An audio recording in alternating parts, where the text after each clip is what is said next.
Hello friends, मैं Arvind Kumar, lecturer Gyanodaya समेकित संस्थान जलालपुर अंबेडकर नगर से डीएड SCID के paper number 12 teaching methodology subjects के unit 3 teaching of social science के unit 3.4 India's physical features, natural resources, national symbols, festivals, states and their capitals, languages, Bharat के भौतिक स्वरूप, प्राकृतिक संसाधन, राष्ट्रीय प्रतीक, उत्सव या त्यौहार, राज्य और उनकी राजधानियाँ, भाषाएं।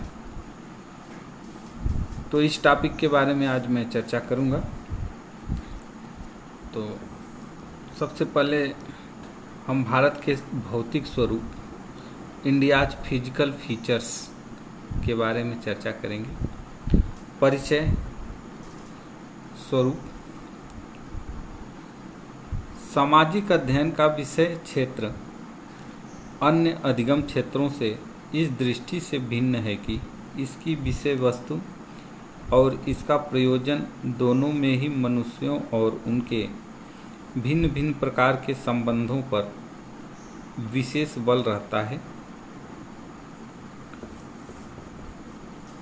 आमतौर पर सामाजिक अध्ययन के 3 प्रयोजन गिनाए जाते हैं, जिसमें पहला है व्यक्तिगत आवश्यकताओं की पूर्ति करना, दूसरा लोगों को शैक्षिक, सामाजिक और वैज्ञानिक ज्ञान अर्जित कराने की व्यवस्था करना, तथा तीसरा सामाजिक आवश्यकताओं के अनुसार व्यक्तियों को शिक्षा देना। भारत में लगभग कई राज्यों में सामाजिक अध्ययन के नाम पर सामाजिक विज्ञानों के विषयों को अलग अलग पढ़ाया जाता है। मनोवैज्ञानिक दृष्टि से सामाजिक पर्यावरण और मानवीय संबंधों के अध्ययन से जुड़े हुए सभी विषय को, जैसे इतिहास, भूगोल, नागरिक शास्त्र आदि, एक दूसरे से बिल्कुल अलग विषयों के रूप में पढ़ाया न जाकर सामाजिक अध्ययन जैसे व्यापक शीर्षक के अंतर्गत समेकित रूप में प्रस्तुत किया जाए। अब हम भारत के भौतिक स्वरूप के बारे में चर्चा करते हैं। भारत का भौतिक स्वरूप, इंडियाज फिजिकल फीचर्स। भारत विभिन्न विशेषताओं वाला देश है। इन विशेषताओं को 3 प्रमुख भौतिक प्रभागों में बांटा जा सकता है, जिसमें ए है उपमहाद्वीप, भारत की उत्तरी विशाल पर्वतमाला। उपमहाद्वीप भारत की उत्तरी विशाल पर्वतमाला। बी है विशाल मैदान और सी है विशाल पठार। तो ए उपमहाद्वीप भारत की उत्तरी विशाल पर्वतमाला। उत्तर की विशाल पर्वतमाला भारत की उत्तरी सीमा के साथ साथ फैली हुई है। हिमालय पर्वत की 3 महत्वपूर्ण पर्वत श्रृंखलाएं हैं: हिमाद्री, हिमांचल, शिवालिक। हिमाद्री जो है, दुनिया की सबसे ऊंची चोटियां हिमाद्री में हैं। हिमांचल मध्य हिमालय का मध्य। हिमांचल में भारत के महत्वपूर्ण पर्वतीय स्थल हैं। तीसरा है शिवालिक। शिवालिक में घने वन हैं। अब बी है विशाल मैदान। विशाल मैदानी क्षेत्र उत्तर के विशाल पर्वतों के दक्षिण में समतल भूमि के रूप में है, जो उर्वरक क्षेत्र है और जलोढ़ मृदा से बना है। इसमें 3 श्रेणियां या घाटियां हैं: सिंधु घाटी, गंगा घाटी और ब्रह्मपुत्र घाटी। गंगा की सहायक नदियों का उद्गम या तो हिमालय से है या प्रायद्वीपीय पठार से।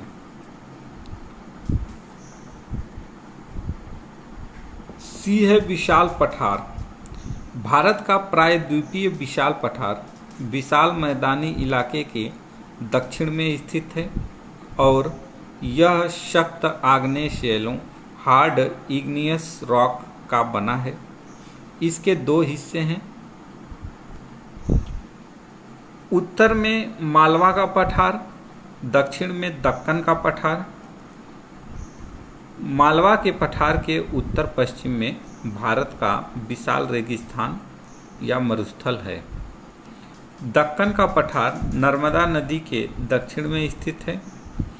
इसके दोनों ओर पश्चिमी घाट और पूर्वी घाट सटे हैं।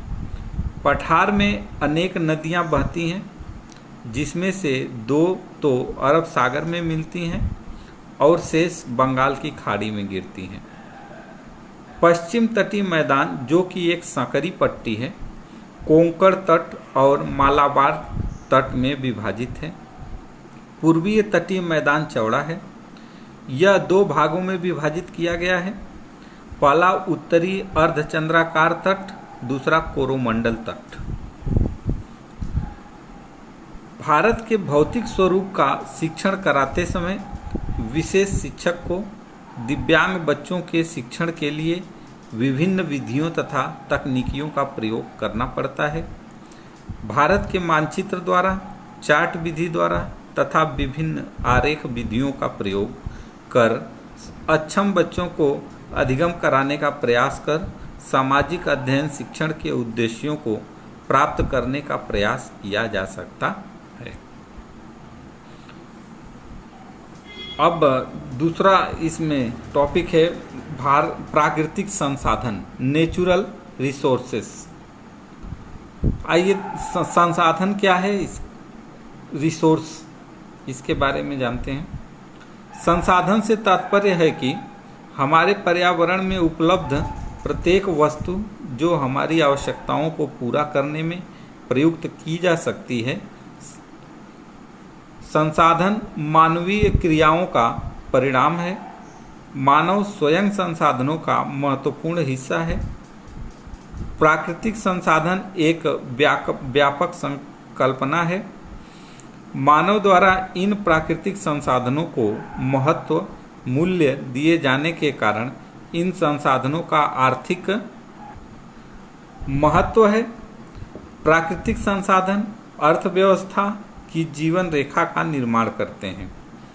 प्राकृतिक संसाधनों से संपन्न अर्थव्यवस्था में आर्थिक विकास के लिए व्यापक क्षमता होती है। भूमि, जलवायु, वर्षा, नदी तट, समुद्र तट, खनिज, वन, मत्स्य क्षेत्र, जल और शक्ति संसाधन सभी प्रकृति के सुंदर उपहार हैं और ये पारिस्थितिकी तंत्र के विभिन्न तत्वों का निर्माण करते हैं। प्राकृतिक संसाधन का विभिन्न श्रेणियों में विभाजन निम्नलिखित है, जिसमें पहला है नवीकरण संसाधन। जिन प्राकृतिक संसाधनों को उनके प्रथम प्रयोग करने के बाद पुनः सृजित किया जा सके, उन्हें नवीकरण संसाधन के रूप में जाना जाता है।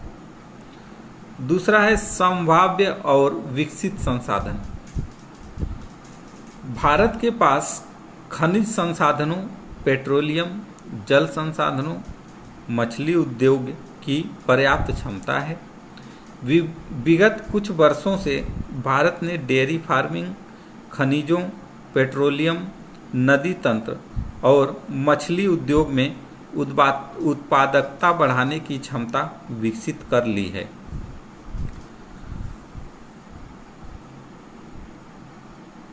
प्राकृतिक संसाधनों को पढ़ाते समय विशेष शिक्षक को विभिन्न शिक्षण विधियों का प्रयोग, जैसे आरेख या चित्र विधि, ग्राफ विधि, चार्ट विधि इत्यादि का प्रयोग करना पड़ता है।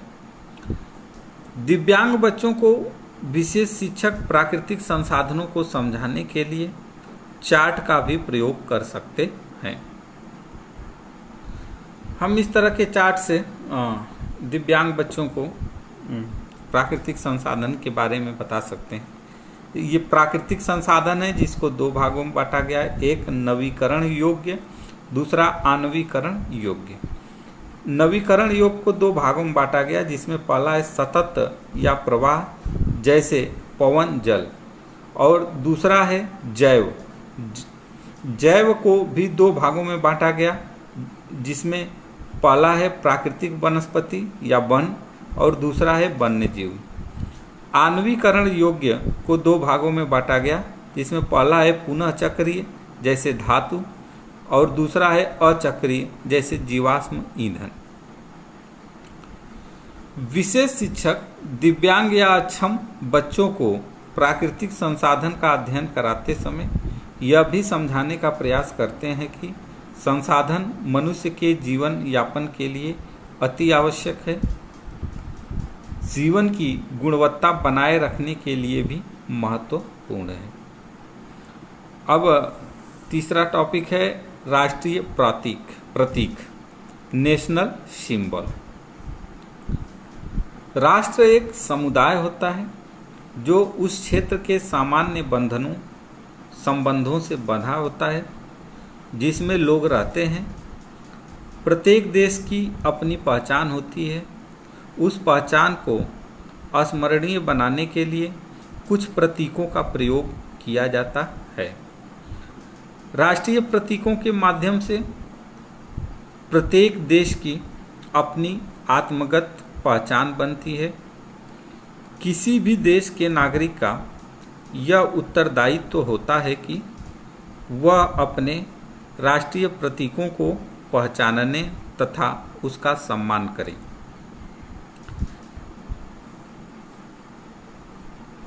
किसी भी देश के राष्ट्रीय प्रतीकों का अपना इतिहास, व्यक्तित्व एवं विशिष्टता होती है।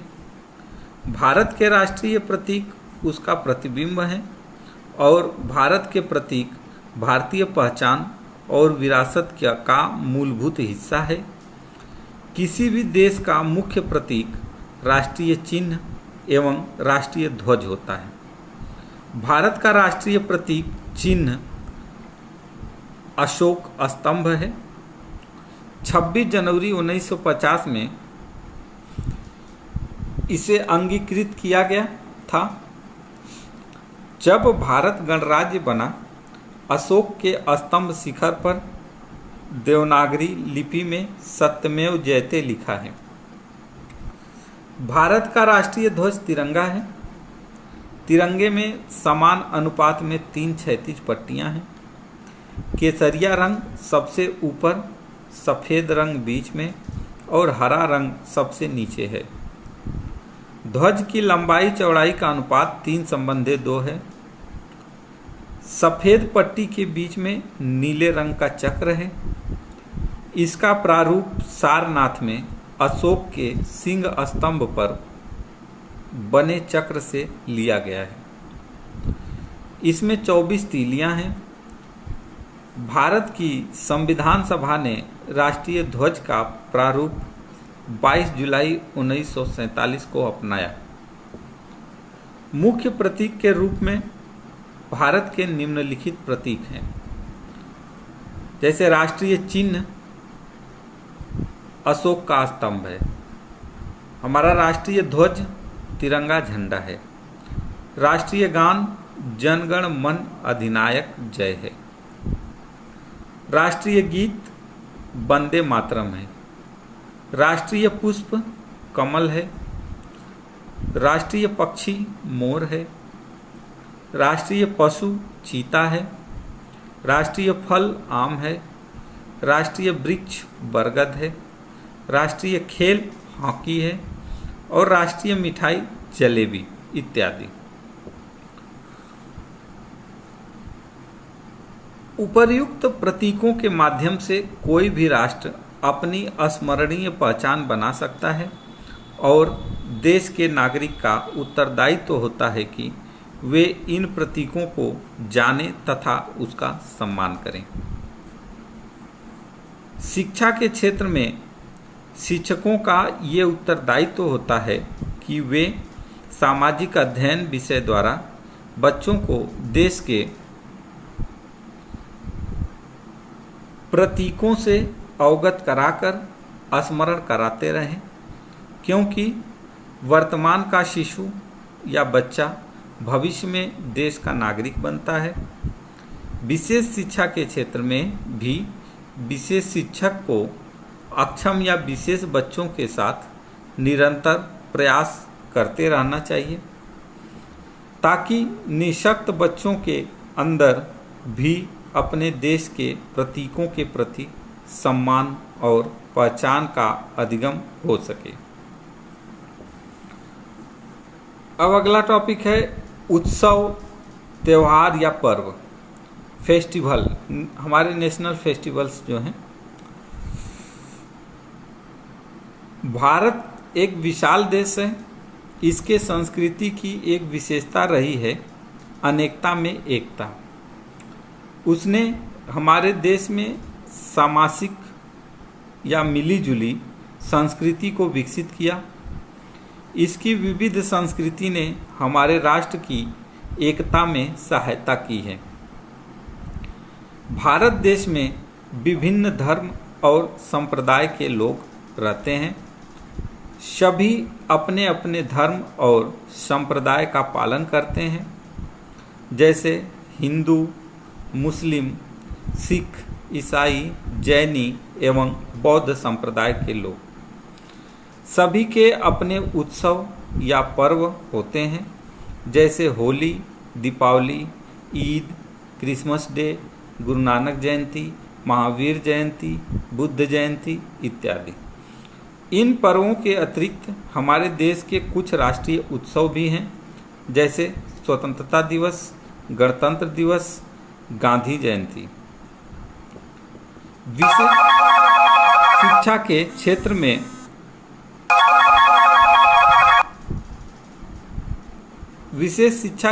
में विशेष शिक्षक के साथ साथ विशेष विद्यालयों का भी उत्तरदायित्व होता है कि उपर्युक्त राष्ट्रीय पर्व को आयोजित कर अक्षम बच्चों को इनके महत्व तथा देश के गौरव के रूप में बताते रहें। अब अगला टॉपिक है राज्य और उनकी राजधानियाँ, states and their capitals. Bharat जैसे विशाल देश का विस्तार उत्तर में कश्मीर से लेकर दक्षिण में कन्याकुमारी तक लगभग 3000 किलोमीटर है। देश में कुल 28 राज्य हैं। आइए इन राज्य और राजधानियों को, पहले 29 राज्य थे, लेकिन अभी हाल ही में जम्मू कश्मीर को केंद्र शासित प्रदेश बना दिया गया, तो इस तरह से अब 28 राज्य हो गए। आइए इन राज्य और राजधानियों के बारे में हम जानते हैं। राज्य और उनकी राजधानी, जिसमें पहला है अरुणाचल प्रदेश, जिसकी राजधानी ईटानगर है। पंजाब की राजधानी चंडीगढ़ है। हरियाणा की राजधानी चंडीगढ़ है। उत्तराखंड की राजधानी देहरादून है। राजस्थान की राजधानी जयपुर है। गुजरात की राजधानी गांधीनगर है। उत्तर प्रदेश की राजधानी लखनऊ है। बिहार की राजधानी पटना है। मध्य प्रदेश की राजधानी भोपाल है। झारखंड की राजधानी रांची है। छत्तीसगढ़ की राजधानी रायपुर है। महाराष्ट्र की राजधानी मुंबई है। उड़ीसा की राजधानी भुवनेश्वर है। पश्चिम बंगाल की राजधानी कलकत्ता है। मेघालय की राजधानी शिलांग है। सिक्किम की राजधानी गंगटोक है। त्रिपुरा की राजधानी अगरतला है। असम की राजधानी दिसपुर है। नागालैंड की राजधानी कोहिमा है। मणिपुर की राजधानी इम्फाल है। मिजोरम की राजधानी आइजवाल है। तेलंगाना की राजधानी हैदराबाद है। आंध्र प्रदेश की राजधानी हैदराबाद या अमरावती है। कर्नाटक की राजधानी बेंगलोर है। गोवा की राजधानी पणजी है। केरला की राजधानी तिरुवनंतपुरम है।